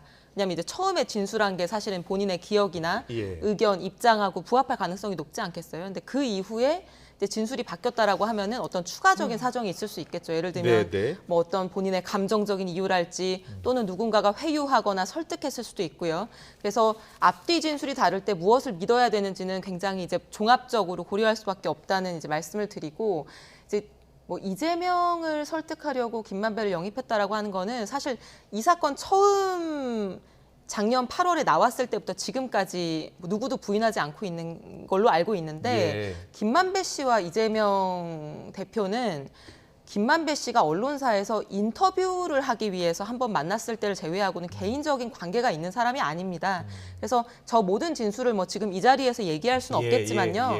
이제 종합적으로 전체적으로 봐야 되는 것이고 저분들이 말하는 저 입에서 나오는 한마디 한마디에 우리가 마치 그것이 어떤 금과 옥조이고 진실인 것처럼 그렇게 이야기하는 것은 좀 무리지 않을까요? 이재명 대표 측에서 조금 더 적극적으로 대응할 필요가 있지는 않을까요? 그런 점은 혹시 당에서는 이야기 안 하고 있습니까? 사실 이거는 형사 사건이고 앞으로 수사와 재판이 펼쳐질 것이기 때문에 이거를 언론이나 또는 어떤 뭐 당 차원의 논평으로 뭐 일일이 적극 반박하고 대응한다기보다는 앞으로 수사와 재판 과정에서 엄밀하게 신중하게 대응을 하는 것이 형사 피의자, 형사 피고인의 입장에서는 뭐 바람직한 태도이라고 지금 전체적으로 봤을 때 민주당에서는 결국은 검찰이 이재명 대표를 소환할 것으로 보고 있나요? 민주당 내에서? 그러지 않겠습니까? 지금 상황들이 뭐 압수수색만 200번을 넘게 했는데 뭐 소환도 하지 않는다고 한다면 검찰이 문제가 있는 것이죠. 소환을 만약에 통보가 온다면 어떻게 대응할지도 지금 준비가 돼 있나요? 제가 최근에 직접 여쭤본 적은 없는데 제가 생각할 때는 저는 소환에 응할 거라고 생각합니다. 왜냐하면 작년 이제 대선 과정에서도 다양한 그런 이제 뭐 질문과 의혹들이 있을 때 추후에 그게 경찰, 검찰 수사든 특검이든 수사가 진행되면 거기에 대해서는 성실하게 조사 협조하고 소명하겠다라는 얘기를 네. 누가 묻지 않아도 그런 얘기 계속 하셨었거든요. 예. 근데 최근에 그 공직선거법 사건에서의 소환은 사실은 일반적으로 그렇게 가볍거나 또는 어디 뭐 방송이나 국정감사에서 했던 말 한마디를 가지고 이제 기소할 때 당대표 대선 후보까지 되는 분을 그렇게 망신주기식으로 소환하는 것이 이례적이기 때문에 응하지 않았던 건데 예. 지금 이제 이 사건은 국민들의 관심사이고 중요한 사건이기 때문에 저는 소환에 당연히 응하실 거라고 생각합니다. 그렇군요. 예, 어떻게 전망하세요? 저는 그 선거법 비대위원께서는? 위반, 예. 선거법 위반으로 한번 소환했는데 응하지 않으셨어요? 예. 그 정치인한테 선거법 위반은 굉장히 큰 위중한 죄이죠. 그래서 네. 그때도 응했었으면 좋았겠다 생각을 하고요. 또 글쎄 모르겠어요. 정말 응해 주시면 좋겠어요. 그 피의자의 진술이 계속 바뀌었다고 하는데 이유가 분명한 것 같아요. 작년에는 그들이 이렇게 얘기하고 있죠. 이재명 당시 후보가 여론조사 1위였고 해서 20억 달라고 했는데 뭐 6억이나 8억 정도 주면 그 정도면 싸게 치르는 거다라고 생각했었는데 대통령도 안 되고 또 아무래도 신경이 바뀌지 않겠습니까? 그런 일련의 과정이 있었던 것 같고요. 또 하나 이제 유동규 씨 같은 경우에는 배신감도 굉장히 많이 느끼는 것 같고 예. 근데 결국은 남의 죄를 대신 져주는 사람은 없다는 거예요. 각각의 죄는 각각한테 돌아가게 되어 있고요. 그런 점에서 이재명 대표께서 지난 대선 때 이렇게 얘기하셨어요. 자기를 뽑으면 대한민국에서 거짓말을 절대로 안 하는 대통령을 만드는 것이다 라고 얘기했으니까 정정당당하게 이것을 정치 쇼로 본인의 방탄국회로 야당을 이끌어가지 마시고 정말 거짓말 하시지 마시고 적극적으로 수사에 협조해 주시길 저희는 바랄 뿐입니다. 네. 저는 한마디만 보태자면은 사실은 진술 왜 바꿨는지 뭐 본인한테 물어보지 않으면 알 수야 없죠. 뭐 우리가 이렇게 추측성으로 얘기하는 거는 추측일 뿐인 것인데 오히려 합리적인 의심이 드는 거는 회유 예. 가능성이 아닌가 싶어요. 왜냐하면 남욱, 유동규, 김만배 이런 분들이 구속기간 만료로 지금 석방이 되셨는데 네. 1년여 구속이 돼 있다가요. 네. 사실은 지금까지 검찰이 수사해온 거의 다른 모든 사건에서는 이런 구속기간 만료됐을 때 얼마든지 구속 상태를 유지할 수 있는 다른 수사 기법들이 있고 명분이 있거든요. 예. 근데 그렇게 하지 않고 석방을 했어요. 근데 석방하자마자부터 온갖 불리한 이재명 대표한테 불리한 진술들을 쏟아내고 있다는 말이죠. 예. 그럼 여기에서는 오히려 합리적인 어떤 추론이나 의심은 이 검찰이나 경찰이 수사 과정에서 이런 진술, 뭐 불리한 진술들을 솔직하게 하면 네. 구속 기간을 그러니까 뭐 구속 상태를 면하게 해주겠다라고 했을 수 있는 거 아니겠습니까? 그래서 그런 부분까지 포함해서 지켜봐야 되는 문제라고 생각을 합니다. 네, 알겠습니다. 일단 모든 진실 여부는 일단 증거를 통해서 결정을 하니까요. 검찰이 어느 정도 증거를 확보하고 있는지 좀 지켜봐야 될 것이고 아직은 결정된 게 아무것도 없고요. 재판도 또 시작이 돼야 됩니다. 그리고 특히 김만배 씨가 지금 과연 천화동인 1호에 대해서 기존에는 본인 것이라고 했는데 이번 법정에서는 어떤 진술을 할지에 따라서 또 달라질 것 같습니다. 혹시 속보가 들어오면 또 전해드리겠습니다. 다음 이슈 넘어가겠습니다. 이 청담동 술자리 의혹 관련해서 원래 처음 이제 그 의혹을 제기했던 김의겸 의원이 이제 유감을 표명을 했습니다. 유감을 표명했고 한동훈 법무장관은 다 아시다시피 이제 법적 책임을 지라라고 요구를 했는데 오늘 또 장경태 최고위원도 이런 이야기를 했어요. 야당 정치는 질문할 수밖에 없다. 질문하는 게 최대치다. 이렇게 이야기를 했습니다. 주호영 원내대표는 또 다른 생각이고요. 정치권에서 계속 이 이슈가 이어지고 있습니다. 한번 듣고서 이야기 나눠보겠습니다. 김의겸 민주당 대변인 흑석 선생이라 그랬는데 우리 의원님들이 이제는 흑석 선생을 흑색 선생으로 바꾸어 불러야 된다고 주문이 있었습니다. 청담동 술자리가 청담동 뻥자리가 됐습니다. 한마디 말이 거짓말이면 나머지 천마디 말도 전부 거짓이 될 수밖에 없습니다. 결정적 증거가 이 당사자 진술이었기 때문에 그 당사자 진술이 번복되면서 지금 이 논리가 다 혹은 의혹이 무너진 케이스거든요. 이 공권력 있는 정권은 이 증언만 가지고 구속까지 하는 마당에 야당 정치는 질문할 수밖에 없습니다. 질문하는 게 최대치거든요. 네, 여권에서는 이제 흑석 선생이 아니라 흑색 선생이다라는 비판을 했고요. 장경태 의원 같은 경우는 뭐 질문했다고 고발당하는 건 좀 야당면의 서름 아니냐 이런 식으로 얘기를 했는데 사실은 김의겸 의원은 민주당 지금 대변인이죠. 맞습니다. 예, 그래서 민주당 내부적으로 이 민주당 대변인의 이 발언에 대해서 여러 가지 이야기가 나오는 것 같아요. 분위기는 좀 어떻습니까? 제가 같은 당이기는 하는데 네. 쓴소리를 좀 해야 될 것 같습니다. 예, 예. 국회의원이든 정치인이든 뭔가 말을 할 때 100% 팩트를 다 확인하고 하기는 어렵겠죠. 예, 뭐 수사권이 그렇겠죠. 있는 것도 예, 아니고 예. 그러니까요. 근데 그러나 어떤 의혹을 제기하거나 질문을 할 때 그게 이제 특히 국회의 공식 상임위 자리라고 한다면은 내가 확인할 수 있는 데까지는 다 확인을 하고 확인하기 어려운 부분에 대한 이제 질문을 하는 것이 저는 이제 합당한 자세라고 생각을 하고요. 네. 그런 측면에서 사실은 이제 그날 그 질문이 이루어진 당일날부터 이제 뭐 민주당 안팎에 많은 분들이 다소 성급했다, 좀 과했다 이런 지적들이 나왔던 것도 사실이고요. 예. 이제 만약에 이제 제가 그런 제보를 받았다고 한다면은 네네. 저는 이랬을 것 같아요. 일단은 방송이 예정돼 있었잖아요. 네. 그래서 유튜브에서 방송이 예정돼 있고 그러면 이제 한동훈 장관이든 대통령실이든 뭔가 입장이 나왔을 텐데 그럼 그 입장까지 보고 거기에서 좀 부족한 부분이나 더 확인해야 되는 부분들을 좀 더 확인해서 이제 아마 국회에서 질문하는 것이 더 자연스럽지 않았을까 싶습니다. 예, 그리고 예. 특히 지금 이제 김의겸 의원이 당 대변인인데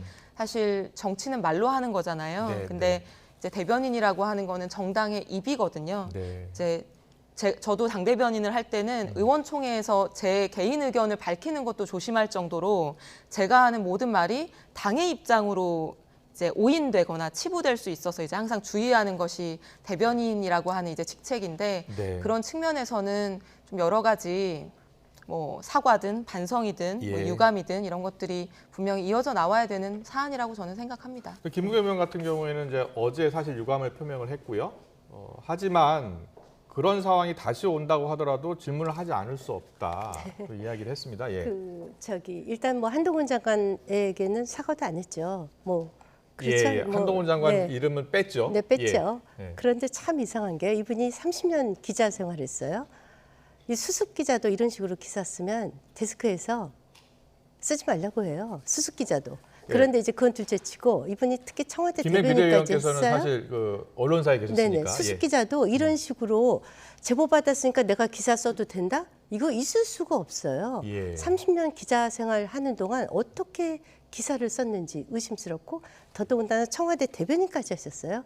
청와대 대변인은 대통령의 말씀을 전하는 그 자리가 얼마나 위중한 자리인지 모를 뿐이 아니에요. 그런데 이분이 이렇게 얘기하셨어요. 더 탐사와 협업을 통해서 이겼다. 이것은 면책 특권의 범위를 벗어날 수 있다고 저희는 생각을 합니다. 그래서 이 부분과 관련해서는 단순히 사과의 문제가 아니라 일단 국회의원의 면책 특권을 인정한다면 사법적 처리는 불가능해요. 그렇지만 그런 경우에 당 내에서 윤리위라든가 이런 데서 여러 가지 방식으로 제재를 가하거나 대변인 자리에서는 적어도 퇴출시킬 수 있죠. 그리고 또 하나 이것이 면책특권의 범위에 속하는지에 대해서는 상당한 법리적 해석이 전 필요하다고 보고요. 네. 그래서 그것에 대한 수사가 저는 이루어져야지 되는 것이 맞다고 봅니다. 알겠습니다. 네. 오늘 두 분 말씀은 이 이슈는 여기까지 듣고요. 하나 더 여쭤볼 게 있어서요. 오늘 윤석열 대통령이 국민의힘 지도부와 만찬 회동을 합니다. 오늘 가십니까? 네네. 아 예. 근데 보통 이제 해외 순방 갔다 오고 설명을 할 때 야당과도 같이 이렇게 이야기하는데 야당 지도부를 초청하지 않은 것에 대해서 좀 비판적으로 보는 분도 있더라고요. 김행 비대위원께서는 어떻게 보세요? 네, 되게 이제 해외 순방 갔다 오면 그 여야 지도부를 함께 모시고 그렇죠. 그 해외 순방의 성과를 말씀드리는 것이 예. 정상적입니다. 그것을 모르실 분도 아니고요. 네. 그런데 우리는 지금 초유의 사태에 있어요. 야당의 대표가 피의자 신분이고 또 범죄 혐의자입니다. 그리고 곧 수사의 칼끝이 본인한테 향하게 되어 있는 상황에서 그분과 대통령이 만나는 것은 저 개인적으로 상당히 적절치 못한 행위다 이렇게 생각을 합니다. 예. 네. 민주당의 생각은 다른 것 같은데요. 예. 저는 그 말씀이 굉장히 부적절하다고 보이고요. 네. 개인적으로 만나서 뭐 친구로서 만나는 게 아니잖아요. 그럼요. 그래서 더 지금 그래요. 누가 뭐라고 네, 하더라도 지금 야당 야당의 수장입니다. 야당의 수장을 대통령이 공식적으로 만나서 예산이나 법안이나 국정을 운영하는 데 있어서 필요한 것들을 협의한다라고 하는 데 있어서 상대방의 어떤 개인적인 인신공격 이렇게 하는 것은 저는 부적절하다고 생각을 하고요. 그 여야 관계가 꼭 좋았을 때만 있었던 거는 아니죠. 그리고 항상 갈등과 반목이 있습니다. 그리고 야당 정치인들이 수사를 받고 있는 경우들도 충분히 있었죠. 근데 역대 대통령들을 보면요, 사실 이랬던 적이 없습니다. 문재인 대통령도 취임 2달 만에 여야 대표 청와대로 초청해서 오찬했었고요. 박근혜 대통령도 취임 5개월 만에 그런 여야 회동을 했었습니다. 이명박 대통령도 3개월 만에 했었었고요. 근데 이재명 대표 8월 달에 선출되고 나서 최소 3번 이상 영수회담을 먼저 제안하지 않았습니까? 민생을 위한 좀 회담을 해서 좀 여야가 합의할 부분을 좀 같이 도출해보자 이런 제안을 했었는데 묵묵부답이고 지금까지도 아무런 반응이 없는데요. 그래서 사실은 이번에 야당이 초청 대상에서 빠진 것도 예상했던 바인데 제가 좀 아쉬운 거는 지금 정말 중요한 예산 정국 아니겠습니까? 정부가 정말 하고 싶은 것, 간절한 것이 있다라고 한다면은 야당 대표가 피의자가 아니라 피의자 할아버지라도 저 같으면 손을 내밀고 대화를 시도할 것 같습니다. 근데 그런 시도조차 하지 않고 인신공격을 야당 당대표에 대해서 하면서 그걸 회피하고 있다라고 하는 거는 민생을 챙길 의지가 없는 정부다. 저는 이렇게밖에 얘기할 수가 없습니다. 제가 조금만 말씀드리면요. 대통령께서 직접 그 이재명 대표에게 인신공격한 적 없습니다. 제가 제 개인적인 의견으로 피의자 신분을 대통령이 직접 만나는 것은 적절치 않다. 특히 수사를 앞두고 있다. 이건 제 개인적인 의견이라고 분명히 말씀드렸고요. 그 부분과 관련해서 자 예산안 곧 10월 2일까지 통과해야 돼요. 원내대표단에서 예산안과 관련해서 직접 지금 협의를 하고 있고요. 그 점을 대통령이 나서서 야당 대표와 하는 건 아니죠. 네. 그래서 알겠습니다. 대통령께서 인신 공격을 한 적은 없습니다. 오늘 만찬에서 이제 국정조사 이야기 나올 거 아닙니까? 그래서 이제 이태원 참사 국정조사 특위가 일단 꾸려졌고 좀 여러 가지 좀 논의할 게 있는지 순탄치를 않은 것 같아요. 근데 이제 예산안 처리도 해야 되고 또 국정조사도 해야 되는데 좀 궁금한 게요. 원래 국정조사는 경찰 조사 결과를 보고하자는 게 국민의힘 생각이잖아요. 네, 그렇습니다. 근데 좀 입장이 바뀐 것 같거든요. 바뀐 건 아니고 저희는 지금도 대다수의 많은 저희 당의 입장은 국정조사를 하지 말아야 된다는 입장이 대다수예요. 그럼에도 불구하고 이번 표결에서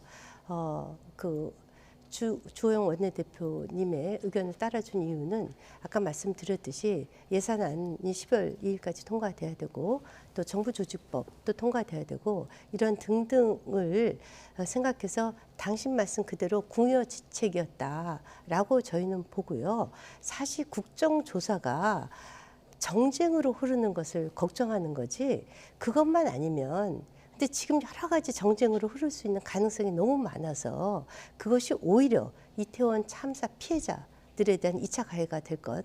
그리고 이것이 지금 촛불 집회 이런 식으로 하면서 대통령 탄핵으로까지 몰고 가려고 하는 그 시도가 이미 시작이 되었기 때문에 그럴 필요가 없다라고 생각하는 것이 저희 당의 기본 입장입니다. 예, 알겠습니다. 어제 특위가 삐걱거리는 이유 중에 하나는 그 대상 가운데 대검찰청이 포함된 것을 놓고서 합의를 봤는데 그다음에 다시 다음 날 이거 대검찰청 빼자 하면서 또 논란이 된 것 같아요. 아니 국민의힘 국회의원 전체를 대표하는 원내대표가 수시간 동안 협상을 해서 합의문을 작성하고 사진도 찍었어요. 근데 거기에 대상 기관도 다 논의해서 협의해서 명시한 거 아니겠습니까? 근데 그 바로 다음 날 국조특위 첫 회의를 진행하는데 이거는 빼달라, 이거는 넣어달라. 이거는 사실 국회에서 일하는 방식이라고 볼 수가 없는 거죠. 원내대표한테 권한을 위임했기 때문에. 어떻게 된 일이에요? 그 이제 대검찰청 부분이죠. 그 부분은 넣느냐 빼느냐 부분인데 사실상 이래요. 자 이번에 표결에서 잘 아시다시피 그 시대전환에 계신 조 의원님, 네 그분도 반대하셨어요. 이유는 정쟁이 흐를 것이다. 그러면서 이분이 이렇게 하셨어요. 대검찰청을 왜 넣느냐. 특히 그것은 정말 그것이 바로 정쟁으로 가는 증거다. 왜냐하면 그 이해관계도 없는데 이것은 서울 경찰청 또 용산시, 서울시 등등을 조사하면 충분히 나오는 것을 왜 엉뚱한 데까지 끌어들여서 정쟁으로 삼냐 이거 아닙니까? 그래서 저희가 이것이 정쟁으로 가는 것을 우려하는 거고요. 자 보세요. 지금 수사가 진행 중이에요. 대통령께서 엄명을 내리셨어요. 119, 112도 다 오픈하라. 국민한테 다 공개하라라고 얘기하셨고 지금 굉장히 빠른 속도로 수사가 진행 중입니다. 네. 사실 이제 국정조사는 아시다시피 수사권도 없어요. 자칫 잘못하면 이것이 정쟁으로 흐르거나 그 관계자들에 대한 망신 주기 식으로 끝나기가 쉬운데 그럼에도 불구하고 자 보세요. 우리가 지금 오렌지를 조사하기로 했는데 사과를 조사하겠다고 하는 거예요. 아니 오렌지를 잘 조사하면 돼요. 근데 갑자기 사과까지 껴서 국정조사를 하겠다고 하니까 저희가 이것은 받아들일 수 없다. 제가 말씀을 드릴게요. 네. 자꾸 정쟁 말씀하시는데 저는 국민의힘이야말로 이 국정조사를 정치적 유불리만 가지고 생각을 하시는 것 같아요. 이 국정조사 왜 하는 거죠? 지금 뭐 선거 앞두고 뭐 하려고 하는 건가요? 아니잖아요.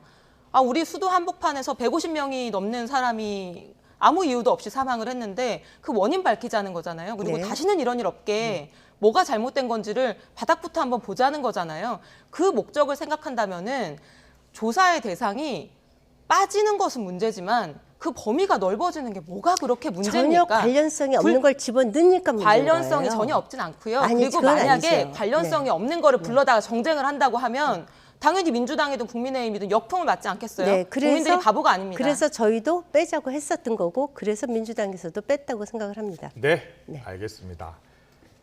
여야가 이견이 있고요. 싸울 수 있습니다. 하지만 우리 국민들이 꼭 알고 싶어하는 어떤 이번 이태원 참사 진상규명은 꼭 밝혀져야 될 것 같아요. 그럼요. 그렇죠? 처음부터 끝까지. 알겠습니다. 여기까지 듣겠습니다. 지금까지 김행 국민의힘 비대위원 또 이소영 민주당 의원과 함께했습니다. 잘 들었습니다. 네, 고맙습니다. 고맙습니다. 고맙습니다.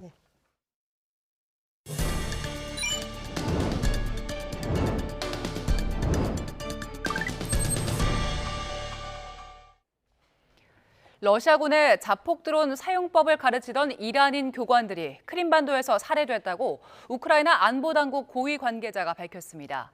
올렉시 다닐로우 우크라이나 국가안보국방위원회 서기는 현재 시간 24일 영국 가디언과의 인터뷰에서 이들을 제거한 사실을 공개했습니다. 이어 이란인 교관들에 대해 테러리스트에게 협력하고 파괴 행위에 참여하는 자들은 죽일 수밖에 없다며 전쟁에 더 관여하는 이란인은 추가로 표적이 될 거라고 경고했습니다. 미국에 이어 영국도 국가 안보 우려를 이유로 정부 내 주요 보안 시설에서 중국산 CCTV 사용을 금지했습니다. 미국은 지난 2019년 국방 수권법을 통해 정보기관의 중국산 CCTV 조달을 금지했습니다. 김원배 기자의 보도입니다. 영국 정부는 중국 국가정보법을 적용받는 기업들이 생산한 CCTV 카메라를 민감한 정보가 유출될 수 있는 건물에 설치하는 것을 금지하는 지침을 각 부처에 하달했습니다. 기존에 도입된 장비의 경우 내부 컴퓨터 네트워크에서 분리하고 추후 이를 완전히 제거하는 것을 검토하라는 권고도 포함됐습니다. 중국 기업들은 2017년 시행된 국가정보법에 따라 공산당 지도부인 정부 요구에 협력해야 합니다.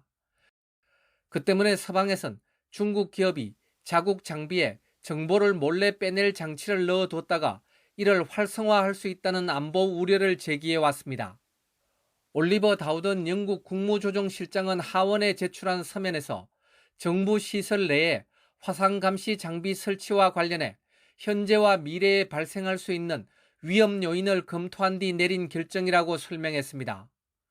이는 영국 하원 외교위원회에서 개인정보 유출과 인권 침해 우려 등을 이유로 중국 정부가 지분을 보유한 하이크비전, 다우아 테크놀로지 등이 제조한 CCTV의 판매와 사용을 금지해야 한다는 요구가 제기된 데 따른 조치입니다. 미국은 2019년 국방수권법을 통해 하이크비전과 다우아 등 감시 카메라 제조업체들의 제품 조달을 금지했습니다. 이후 미국 정부 기관에서 이들 회사의 제품들은 퇴출 수순을 밟았습니다. 민간 부문에서도 지난달 미국 연방통신위원회가 자국 내에서 중국 기업이 생산한 화상 감시 장비에 대한 판매 금지 규정을 수립하고 있다는 언론 보도가 나왔습니다. YTN 김원배입니다. 올겨울 적용되는 미세먼지 계절관리제 시행 계획이 확정됐습니다. 지난해 같은 기간보다 초미세먼지와 그 생성물질을 최대 10%까지 줄인다는 계획인데 배출가스 5등급 차량은 수도권 외에 부산과 대구에서도 운행이 제한되고 석탄발전소 가동도 중단됩니다. 정인용 기자의 보도입니다. 다음 달부터 초미세먼지를 다량 배출하는 배출가스 5등급 차량 운행이 다시 제한됩니다. 내년 3월 말까지 평일 오전 6시부터 밤 9시엔 차량을 운행할 수 없게 되는데 12월부터는 수도권 외에 부산과 대구에서도 5등급 차량 운행 제한이 의무화하고 세종과 울산 등은 시범 단속합니다. 석탄발전소도 최대 14기가 가동 정지하고 에너지 위기 상황에 따라 최대 44기의 출력을 80%로 제한할 계획입니다.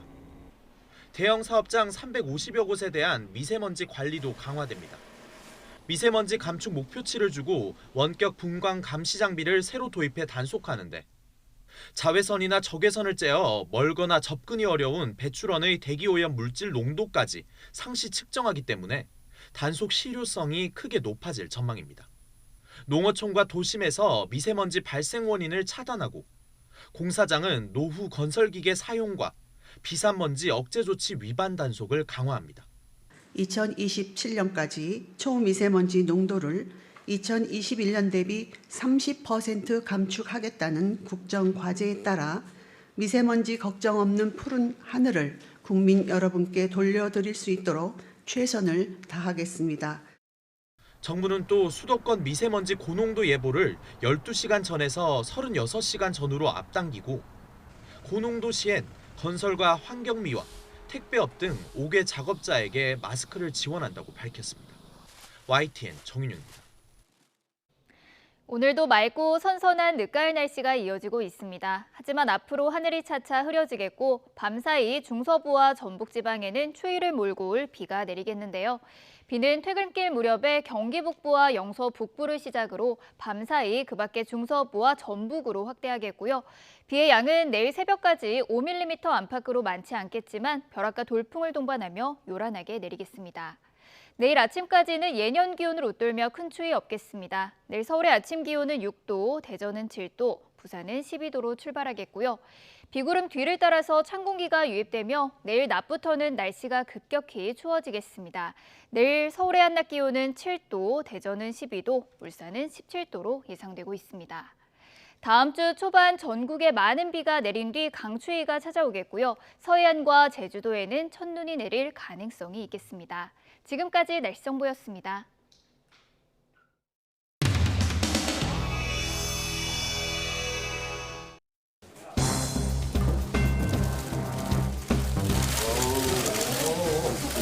대한민국 안 어울리나요? 안 어울려요? 여러분 표정이 너무 딱딱해서 제가 뭐 잘못하고 있는 것 같은 느낌? 위원장님 오늘 경기 몇 대 몇으로? 그런 어려운 질문을 하는 것 같아요. 저는 우리가 1대 0으로 이기지 않을까. 이렇게. 혹시 여야 간에 어떻게? 그거는 아마 정책위 쪽에 한번 좀 원내대표 간에 얘기를 해보시는 것 같아요. 오늘은 월드컵에 대한 기대가 너무 크기 때문에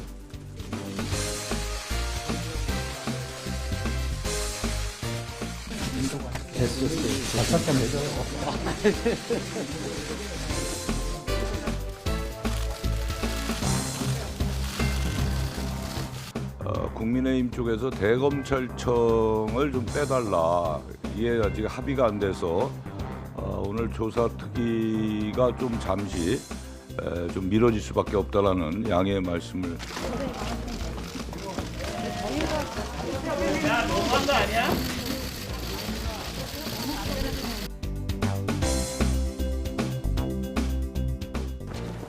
조호영 원내대표가 좀 곤란한 상황에 빠진 건 맞는 건가요?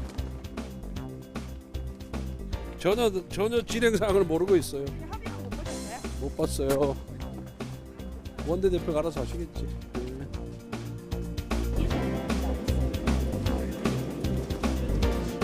통해서 좀 어떤 결론 나오나요? 대검을 빼지 않으면 안 되지 않느냐. 대검찰청은 마약 수사 부서에만 한해서만 하는 걸로 하고 만족스럽지는 않지만은 합의에 이르게 된 것입니다. 어제 대통령실과 이게 협의가 됐다는 얘기가 있었는데 오늘 좀 어떻게 된 건지. 총무가 대상기관으로는 감사와 직관적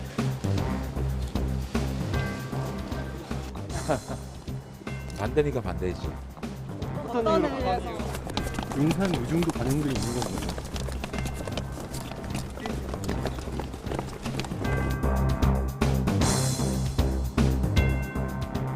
어제 국조 소결할 때 당 대표이신 분들이 민핵관 아니냐 이런 식의 비판도 좀 있는 것 같은데요. 아이고 언론이 쓸데없는 걸 자꾸 가지고 편가르기를 해요.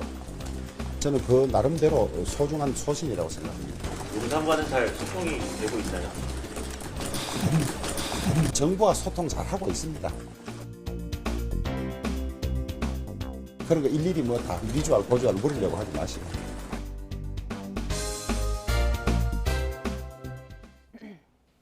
이슈를 쉽게 풀어드리는 더 뉴스 다음 주에 더 준비하겠습니다. 이어서 뉴스큐가 방송됩니다. 시청해주신 여러분 고맙습니다.